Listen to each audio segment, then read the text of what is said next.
नवरात्रि में। Music by DJ विकास सीतामढ़ी। नवरात्रि में Angika recording studio Rupauli Purnia Bihar. दावल चुंदरी ले ले हो मैया दुर्गा जी के चढ़ैबै हम मंदिरिया में। दावल चुंदरी ले ले हो मैया दुर्गा जी के चढ़ैबै हम मंदिरिया में। राजा हो बड़ी सुंदर शोभतै नवरात्रि में।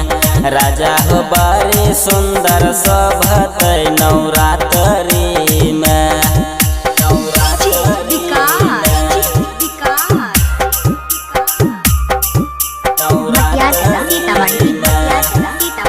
Angika recording studio Rupauli Purnia Bihar. हमारा छोरी के चल गेल तू बम्बई शहर हो। तरफ छै नया नवा हमर दैनै छ खबर हो। हमारा छोरी के चल गेल तू बम्बई शहर हो। तरफ छै नया नवा हमर दैनै छ खबर हो। भले लहंगा भूल जइहो पिया ले ले हो चुंदरिया सोना कटोनावा में। भले लहंगा भूल जइहो पिया ले ले हो चुंदरिया सोना कटोनावा में। राजा हो बड़ी सुंदर शोभतै नवरात्रि में। राजा हो बड़ी सुंदर शोभतै नवरात्रि में।